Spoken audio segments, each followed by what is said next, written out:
evening, good afternoon, good morning. My name is Ikedi Isiguzo. Welcome to the Power of Africa.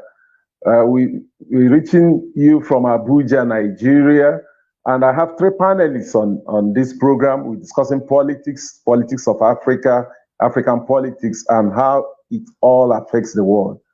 First is Christian Malanga. Hi, hello. Thank you. First, I'd like to thank you guys for inviting me to the Power of Africa Conference 2022. My name is Christian Malanga. I am the founder of Global Solution and the president of New Zaire, a government in exile. So I'm really happy to be here with you. Zaire is formerly known as the DRC, Congo. So it's a real honor to be in this panel today. Thank you. Thank you very much. You're welcome. Thank you. Next is Ladipo from Nigeria. He will introduce himself more fully.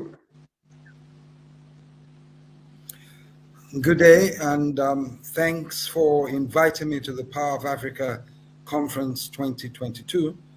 I am Ladipo Johnson. I'm a legal practitioner, a lawyer practicing in Nigeria. I'm also a politician. I have run for office several times, and I am the current president of the African Institute of Enterprise Development and Management. I'm excited to be here to discuss this very important topic that will help galvanize sustainable economic growth in Africa. Thanks for having me. Thank you very much, Dr. Ladipo.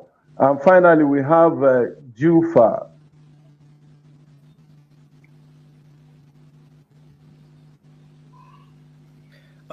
Thank you, Mr. Ikedi, for the introduction. My name is Jufa Tim Cook. I'm an international lawyer. I'm also a PhD in political science, and I'm happy to be joining this year's Power of Africa Conference and joining this crop of panelists to discuss some of the important issues as regards politics and governance on our continent of Africa. I'm Nigerian, and I'm currently based in Eswatini. I'm happy to be here. Thank you. Okay, thank you so much. Christian, I will start with you. Everywhere you go, people talk about Africa and its potentials and so on. What are these potentials and how can we realize them fully? Well, everywhere we go, people talk about Africa and its potential. The first potential that we have in Africa is the human resources. The human resources meaning that having a young continent, a continent with young people, the majority of this continent are the people from the age of 12 to 35. So that's the first potential that I see, the first resource that I see in the continent, beside the natural resources that we have. But the first resource that I see is the human resources, the young population. Okay, thank you so much. Dr. Ladipo, we come to the issue of Africans working together. People talk of integration and so on. What would you say are the issues about integration in Africa, among African countries, and how are we managing them? Well, no country, no one is an island, as we say. And it is important that Africa integrates so that there's development across board. It will be at different paces. It won't be at the same pace, but there'll be development across board. And then people can feed off each other, as it were. The African Continental Free Trade Agreement that has been reached is a step in the right direction. And it is necessary to bring about that synergy in making sure that there's development, sustainable development in most African countries. Now, we are all at different levels of development. So you will have some problem in trying to, that is one of the problems we'll be facing in trying to make sure that they all integrate. But it is work in progress. It is a step in the right direction. And I hope that the various governments in Africa will work towards it and lay down the groundwork to have seamless economic and economic trade between all African countries. Thank you so much. Dr. Jufa, I'm coming to you next. People talk of pressures, socio-economic pressures that are faced in Africa.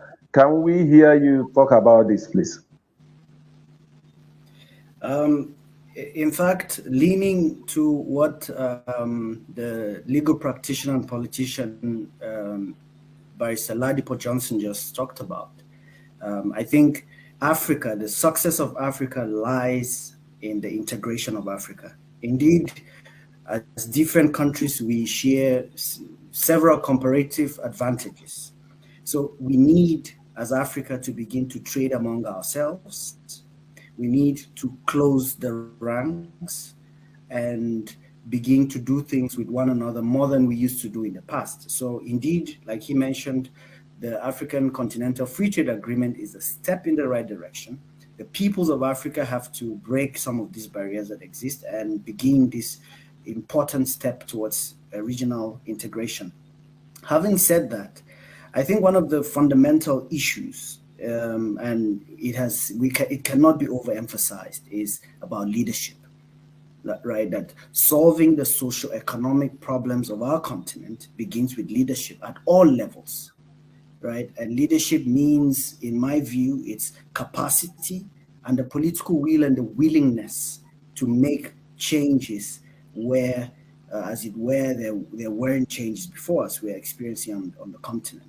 Now, I do not want to go into some of the problems. We know them already. Unemployment is on the rise. The debt crisis. I mean, by some margins, we are going, debt to GDP ratio in Africa on the continent is up to 50%. So most of the money goes into loans and all of that. So leadership, the political will, the need to integrate. And then finally, I think this issue also seems to be overlooked, is the hopelessness in the continent, right, as a result of the failure of leadership that I started with. So there needs to be a mind shift. And there is a book, as an academic, there is a book by Thomas Sowell who talks about the roles of intellectuals in society. And by intellectuals, he means everyone who is in the business of incubating and passing knowledge, that we must begin that transformation. So changing the socioeconomic fortunes of our continent would require all intellectuals, artists, musicians, politicians to begin this mind shift that will change the thinking of our people towards wealth creation, towards honesty, towards leadership, and delivering the goods to our people. Thank you. Thank you so much. Christian, I'm coming back to you. You spoke about the potentials of the continent and so on. But listening to Dr. Jufa, the problems seem so enormous. I would like to hear you discuss how we can attain some of these potentials, because if we do, maybe we'll be on the way to tackling some of the issues Dr. Jufa just raised. Well, all those challenges that we're facing, I'll just echo what Dr. Jufa did say. You know, it comes against your leadership. You know, with the proper leadership in Africa, a lot of things can change. You know, Dr. Jufa mentioned something, and Dr. Johnson, he mentioned something about the trade. You know, we all have all these great ideas, like all these great plans for Africa. But it's time for us to speak real. Like, let's just be real for a minute, like as Africans. Let's look at our problems. Let's look at our problem. What's the cause of our problem? Are we ready for us to trade with each other?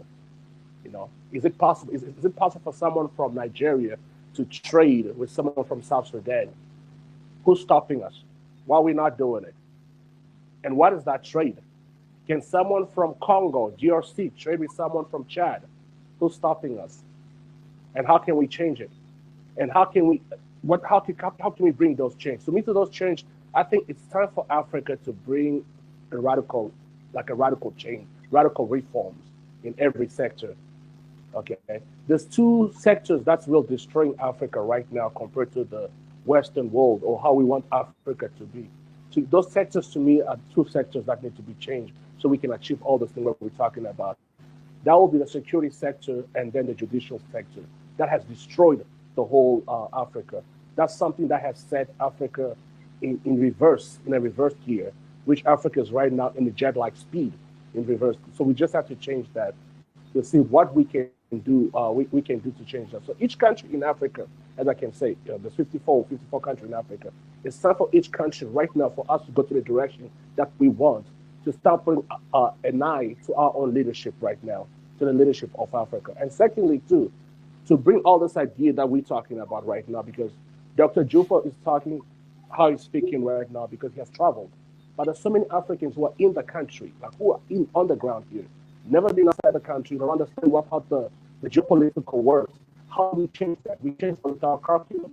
Okay, the African curriculum has, it's something that we need to something that need a reform to. The judicial system, the curriculum of all the African nation, and then the security. Why the security? No one can do business in environments where they're not safe. Okay, and then we've seen that in Africa. How many people like I said, just between us African, a South African coming to DRC, example, to do business. Okay, how secure is that business? Is that business for him? Or his life? How secure is that? And how secure will be his investment in the country when it comes with the judicial system? So there's so much we can do. As I said, we don't have to invent the wheel. We've seen great country how they've worked. Okay, and we can change Africa. We can change Africa with those three things. If we can change our judicial system, bring some really, really serious reforms in the judicial system, if we can change our security, and if we can change the curriculum of our nation, we can be a very, very prosperous country. And that will allow us to have finished products, which we can export or trade with each other. But until then, okay, there's so much that we need to do as a new generation to change things. I don't know if I did answer your question on that. Okay, thank you so much. Dr. Ladipo, please continue these conversations along the lines of great examples, if any, of countries that have leveraged policies in terms of solving these problems of these challenges of integration we are talking about in trade, in culture, in education, and so on. I was just looking at Nigeria. Do you see any such examples of policies that are leading in this direction? Well, unfortunately, for instance, with Nigeria, with the example you asked for, with Nigeria, I do not, well, let me say this. I think a few months after signing the free trade agreement, the government of Nigeria went along to close the borders because he was concerned about, say, the importation of rice.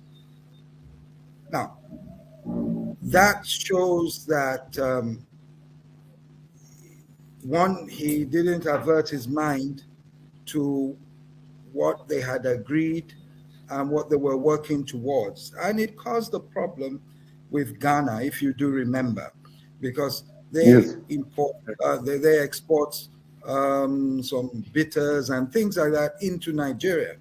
Now, when you now close the border, just because of one commodity,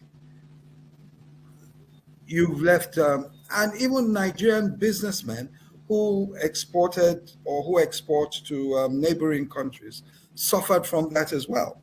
So you see, as Dr. Jufa said, leadership is very, very important in what we're doing. We can discuss the theory of it all, but the practical aspects of it come down to leadership and to the fact that we all have to keep talking and getting them to realize that, look, we're working towards something.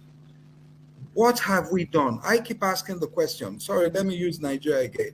What have you done as a government? For instance, we're coming together. We want to have free, seamless trade. What have you done to encourage, say, the IT or ICT industry to make sure that Lagos will be the hub for West Africa? For instance, where people want software developers and things like that. It's just an example. And the answer is nothing has been done. I keep saying, for instance, we have a problem with what we call the Yahoo boys, all these internet fraudsters and what have you. Why can't you work on these people? If they have the talents to do such things, you have to work on them to turn them around and make sure that you position Lagos or Nigeria for the West African and African market. Same thing in other African countries. So I think that the fact remains. Sorry, I can't give you examples of what's going on in Angola or what have you, but we must have the leadership in all African countries looking at Africa as a whole, and looking to say, okay, I have this, I have the human resources as Christian spoke about, I have the youth, I have these people in my country, and this is what we're bringing to the table, so that Africa can gradually, we can then begin to develop together. So I will say that in answer to your question, unfortunately, I cannot, I'm sure there's some, I cannot give you many or positive examples about that. At the moment, I can't. But I hope and pray that we begin to work towards that. Thank you so much. Dr. Jufa, we're rounding off with you. If you have more time, we'll take more remarks from others. But I'm coming to you about young people in our continent. Some of us seem to have had better opportunities growing up from what we're seeing now. What chances do they really have of improving this continent?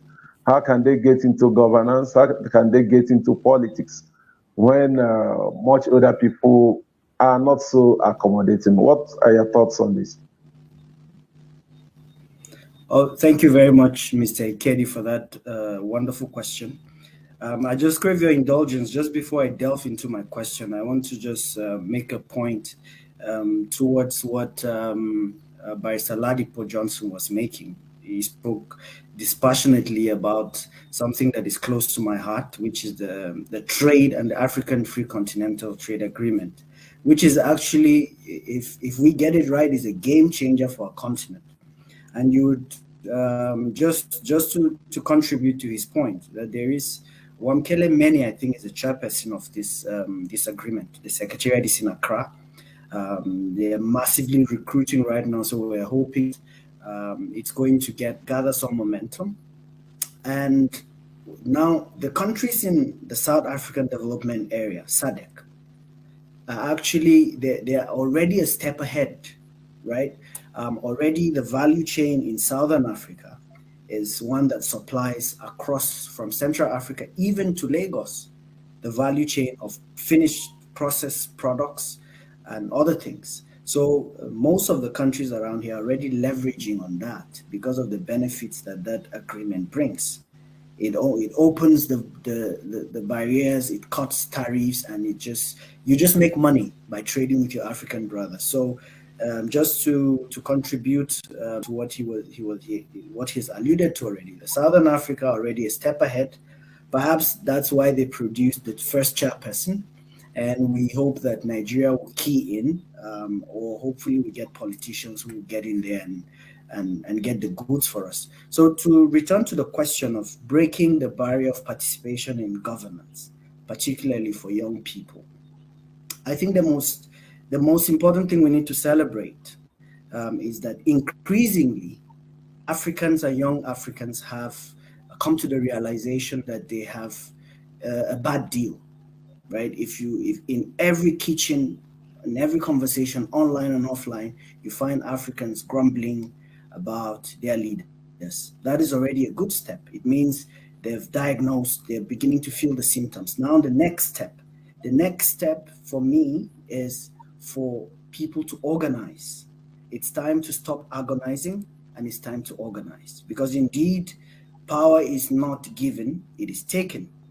And one thing that comes to my mind is the not too young to run law that the bill that is now law in Nigeria that is well celebrated. However, it is not Uhuru. It has dropped the age of contesting. It has stimulated the young people into contesting. But what it means is that now the door is open. Now it's time to massively mobilize. And how will that happen? There is a need for the active young politician to link up with the guys with the financial war chest who are either businessmen and then to link it back to the guys in the grassroots. Now, when you have that triangle of the willing participants who have the capacity to join political office, it's going to be difficult, mind you. We understand that there is the dollarization of politics. It's extremely expensive. But my advice to young people is you have to play this game with this retiring old folk, right? But it will require massive organization. It will require a change in the way we think. So the politician must link with his progressive businessman. The businessman, together with the politician, would link to the grassroots and begin to massively mobilize. It will take some years, but I think that will become, I think, a starting point for the young crop of leaders who would benefit from this not too young to run bill. And there are so many things, I don't know, for want of time, I do not really want to go into some of the issues, but in general, just to summarize, that we can win elections in Africa as young people. And don't get me wrong, young people do not have the monopoly of leading. You have to also build bridges with the old folks who are progressive.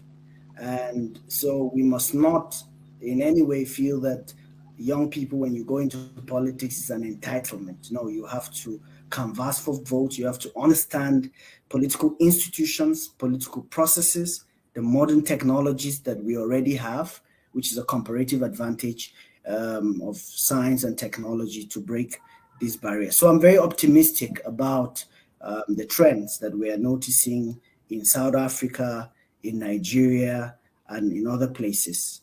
So before long, the old guard would give way, but we just hope that the new school will be prepared and ready to take up the leadership. But organize we must.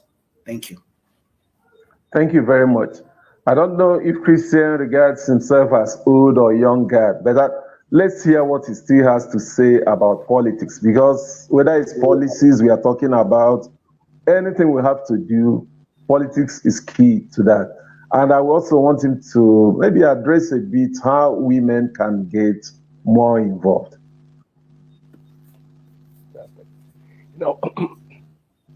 That's what Professor was saying. I'll just echo the same thing. So it's first, let's just speak real. So the woman who's selling something, the market will understand what we're saying too. It's like a simple word. I like simple word. In my simple word is this: it's like it's time for Africa to wake up.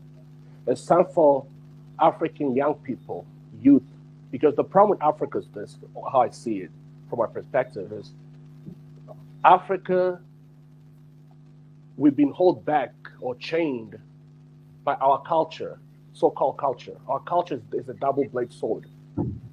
For our young people to achieve what we want them to achieve, they need to cut that barrier, the culture barrier.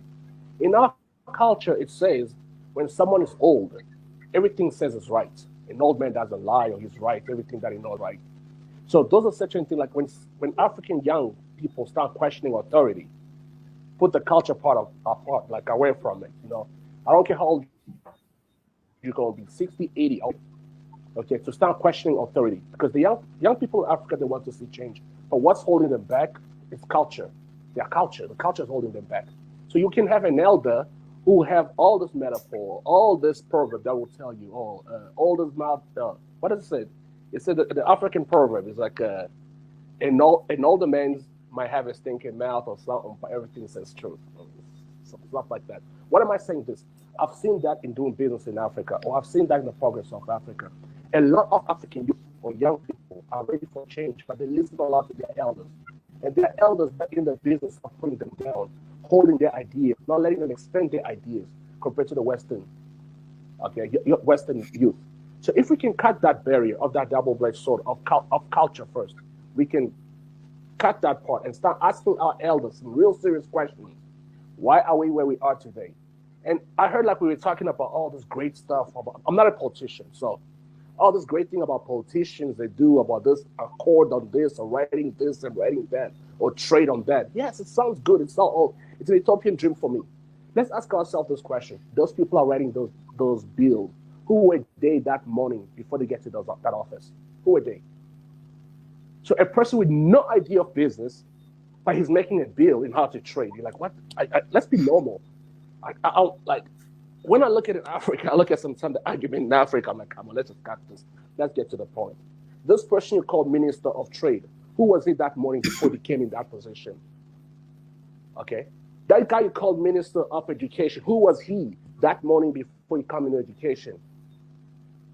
Okay, so we just got wrong people who are writing all these great papers, all these great things with their staffers, and they put it out as policies. And how can they do it? They don't have to do it. How many companies those people do have? Because we talk about unemployment, we talk about this thing with the youth, we talk about youth, as you were saying, we talk about like, young people to get to politics. Okay, so and something that Dr. said was about money. That's something that we've put in our mind a lot when it comes to money. Politics is not money. Okay, yes, we've changed it in Africa, where our thieves, people who steal from us and pay us so we can put them into power. Why? Because they understand what we call the democratic system, a system that we imported in our country. A thug, a village thugs today, what we see today in our country, your country, my country, most of the African country, we have village thugs who are running us. They call themselves presidents, they call themselves ministers, they call themselves all the sophisticated names, the village thugs. Okay, and then we're comparing those thugs, or we want them to do something good for us, or on trade, or on anything as we're saying right now. And that's impossible. That's like it's impossible. Until we change those people, okay, until we get a proper revolution in Africa, then we'll change things. Until we start asking our elders some real serious questions. I'll give an example of myself.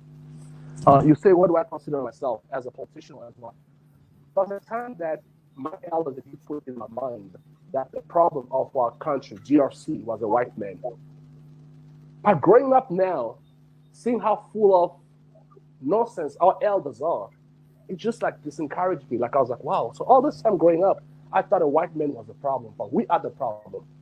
We have elders who failed in everything. They might speak the language, they might speak the French, they might speak the English, all those big vocabularies.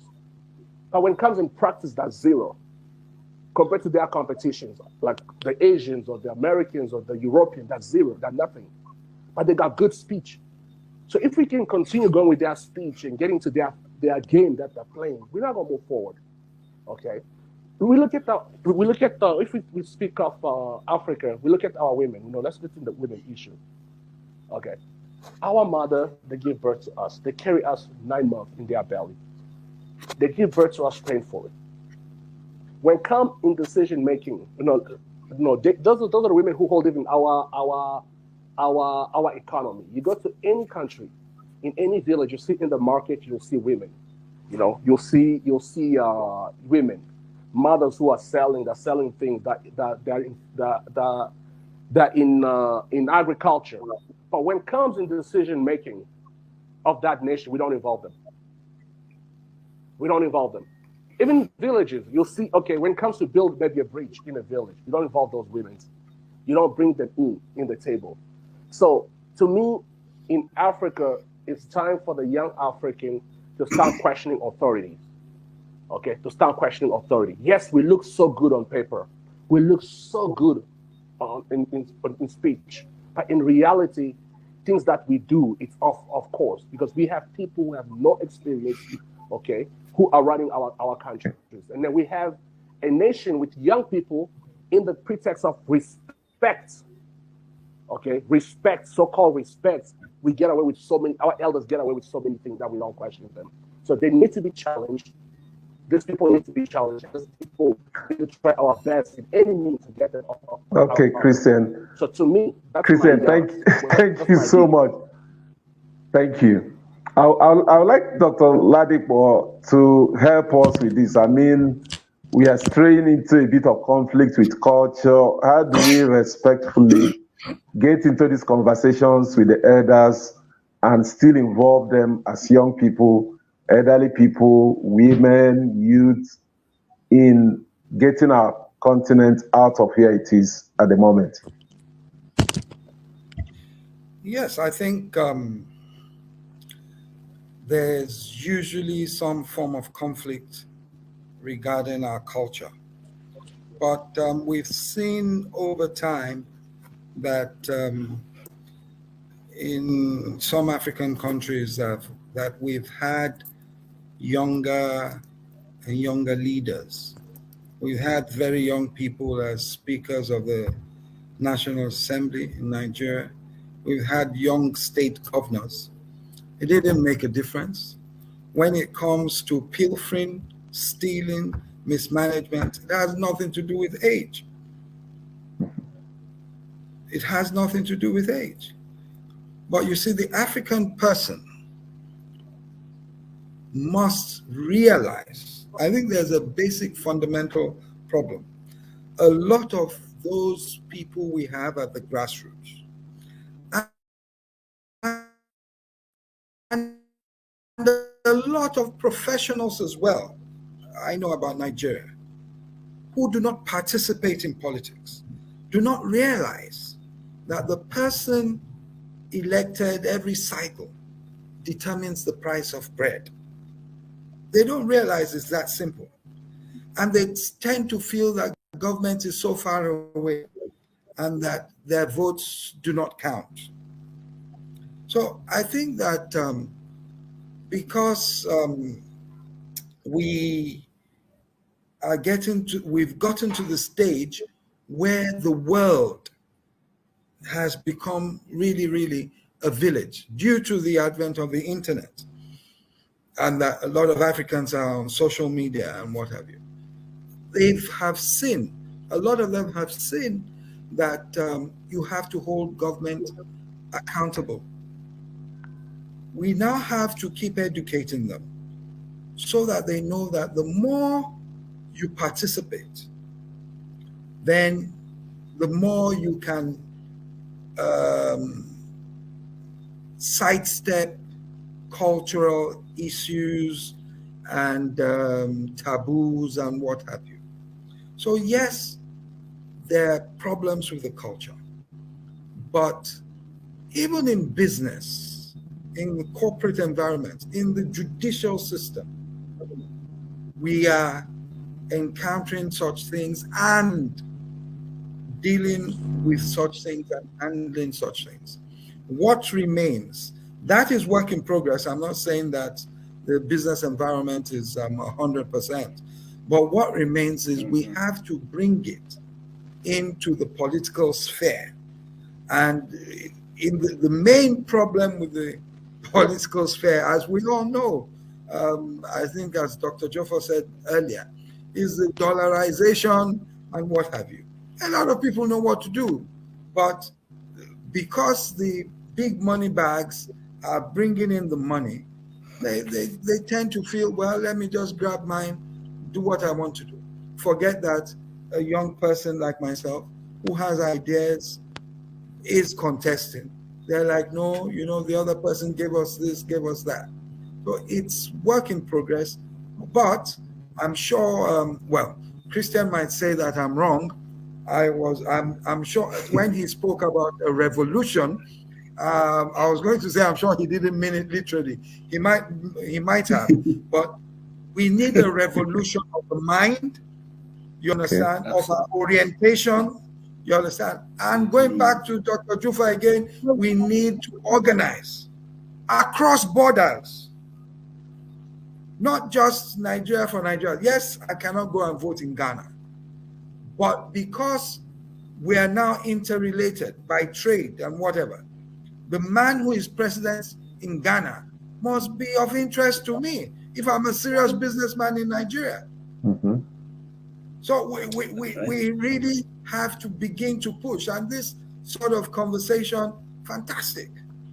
We need to talk to each other and get the so-called middle classes. I think they've wiped us out. The economies have wiped us out. But get them to realize that they have a role to play and get the grassroots involved and keep educating them so that those who have made politics their business, so that we can begin to disentangle them from the system. Thank you so much. Dr. Jufa, there's the point about, because this again comes into what we are saying about integration. The business people, I don't think they have problems. They have ways of talking to themselves. Maybe even go as far as deciding what happens in the continent in terms of their businesses. But I'm concerned about the fact that how would we, whether as young people or women or teachers, talk to others across the continent to achieve the type of cohesion Dr. Ladipo was hinting at, away from business people? They can take care of themselves. But we, in quotes, the ordinary people, how do we start talking to ourselves, look up to examples in other places, support them, so that outside the hopelessness that seems to be, because sometimes when our stories are told, it just seems nothing can be done, we can start having some results that can lead to the type of revolution of mind, ideas, and help move the integration. Yes.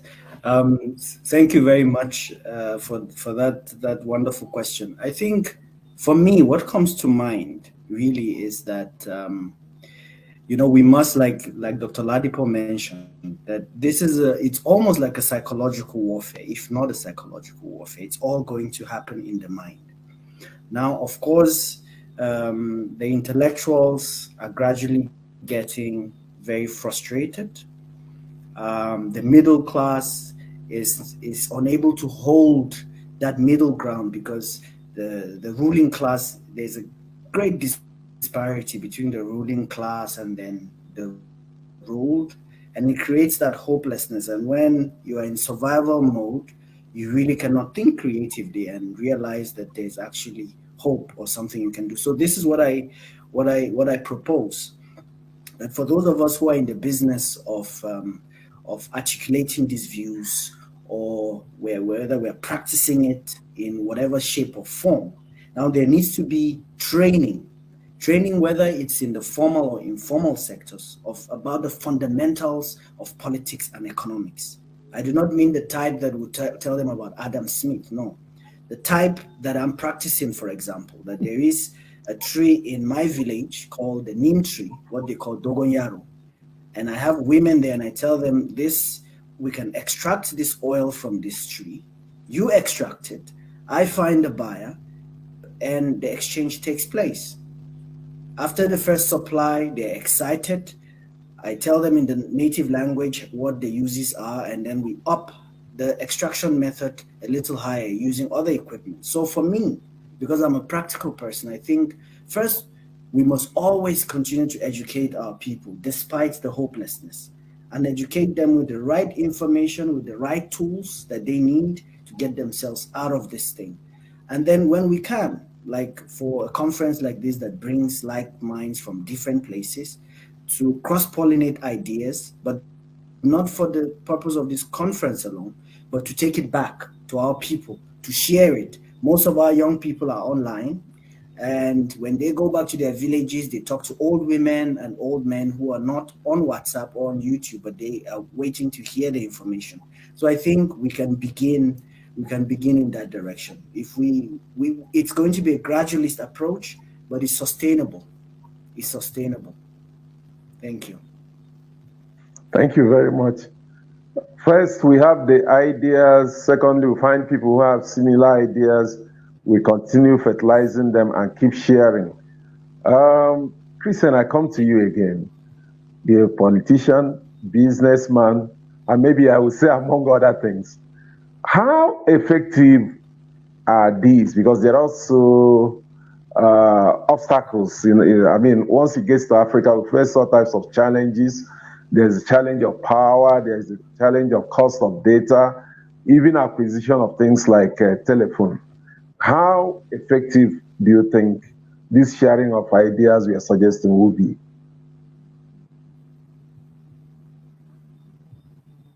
How effective will be that idea that we're sharing? It can be effective. Can be effective. As Dr. Jofa was saying, that's something that we don't hear in one of the Southern African countries, especially with the women. When it comes to get them involved in certain things. In our days today, with the infrastructure, we don't have really excuses at all. We don't have excuses. Today, someone from Nigeria can bring his okra maybe in Sudan. You don't have to be a big business, but we can create such a thing on the grassroots that can help the people in our nation. We can show them again with the internet today. It's just for us to, as Dr. Drupa was saying, it's just for us to continue, to preaching that to them, to show them the light, because these people they never seen what we've seen. They don't have the chance that we have. I'll give an example. Like the certain villages in the DRC, you go out there, you see certain people how they mine the gold. Because I'm in the mining. You see how they mine the gold, but if you see the method that they're mining it with the new method that you can show them, they have enough funds to purchase that, like to purchase the proper equipment if you can help them with. But it's just like we just need to create a platform for women, for young people, for the businesses, because for our nation to thrive, it will thrive in business, to thrive in businesses. So if we can create that opportunity for finished product to give them access to invest in our genius. I've seen a lot of genius in Africa who can make things, who can create things. So if those people with those talents, we can market them out there to the world, we can achieve everything that we're saying right now through communication, through WhatsApp, through the internet. The world has come a small village when it comes to with the internet. So there's so much that we can do if we can just create that platform. And then plus, let's speak to them in our native language, because I'll give an example. You'll see a mechanic a Mercedes mechanic. He doesn't speak English, but he knows how to fix that Mercedes. Okay. You'll see a mason. He can build your house in all native language. So we have so much talent, and those talents is, again, I can say it is challenged by language. When it comes to language too, it challenges us. But again, it's just for us to open the doors, to show our brothers and sisters opportunity, and to get them to merge, to have them to merge with technology. From that, it will change a lot. And for us to continue, as Dr. Jeff was saying, with this kind of conferences, because what our people need is just someone to open that door for them. And from there, everything will fall in place. But no politician will make that thing happen. It's just the people, the mother who sells in the corner, the sisters who has a little shop somewhere. We can help that expand. I'm seeing a signal that we are over time. Sorry. Yes. Yeah, I think we're getting a signal that we're over time, so they want us to just summarize and have a closing. Okay, thank you so much. Maybe Dr. Ladipo, we have the last word. We're talking so much about economics within politics, but just one last shot on the issue of infrastructure to support this integration.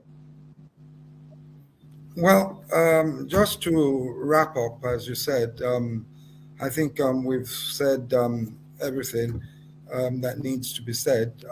Infrastructural deficiency is one of the things that has to be worked on, and that is one of the ways that integration can happen, that can lead to sustainable development. And when we say infrastructure, it's not just the roads, it's the internet, everything that will help bring about this cohesiveness. I think we all agree that the policies of government, going back to our question, the policies of government are key. We have to have the right policies to make sure that proper planning is in place, and then implementations. And proper implementation will then lead to the growth, sustainable growth that we're looking for.